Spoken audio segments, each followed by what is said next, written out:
Hello and welcome to my presentation on Louis Armstrong.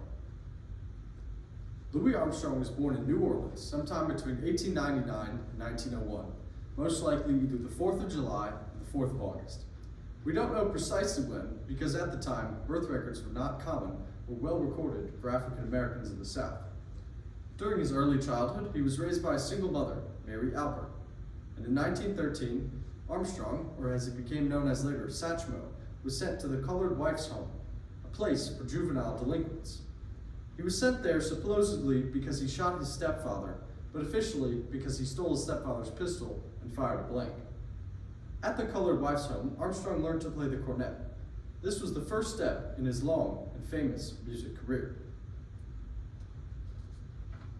Armstrong, who learned from and was inspired by musician King Oliver of New Orleans, became quite good at the cornet.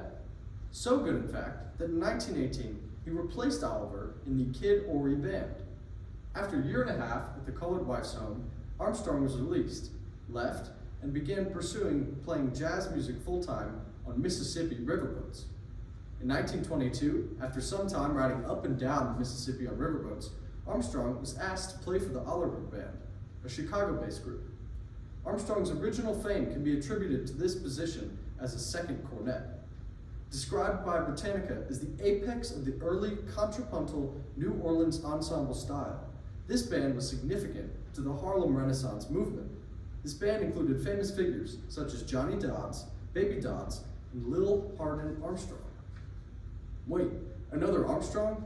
Yes, Louis Armstrong married Lil Hardin in 1924. Because this was Armstrong's second marriage of 4, it only lasted 14 years. A year after being married, in 1925, Lil convinced Armstrong to begin recording cornet and trumpet under his own name. His success recording under his own name would last the rest of his life, but one of his earliest recordings was the song Heebie-Jeebies.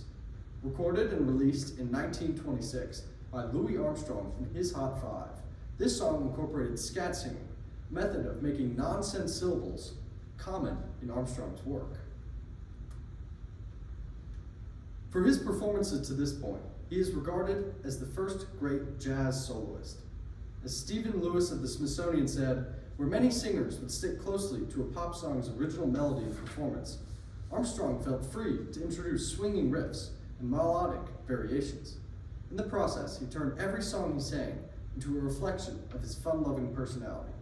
His songs have a unique sound that influenced artists during and after the Harlem Renaissance, including Ella Fitzgerald, Billie Holiday, and Bing Crosby. Armstrong was an outspoken proponent of segregation and racism in America, especially in the South, where he was from.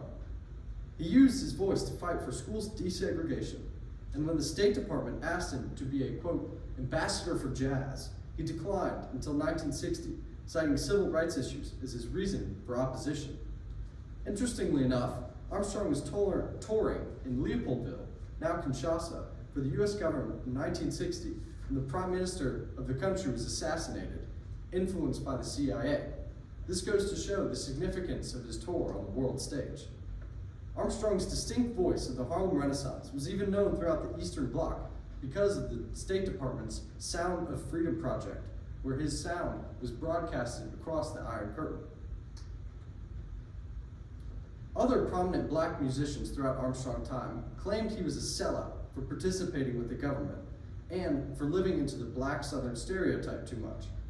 While Armstrong notably was a loud critic of segregationist policies, columnist Ed Prado of The Guardian states that Armstrong, quote, switched from respected Dixieland jazz to populist fare, Bing Crosby collaborations, Hawaiian instrumentals, syrupy romances, Iberian mariachis, and B-list comedy movies.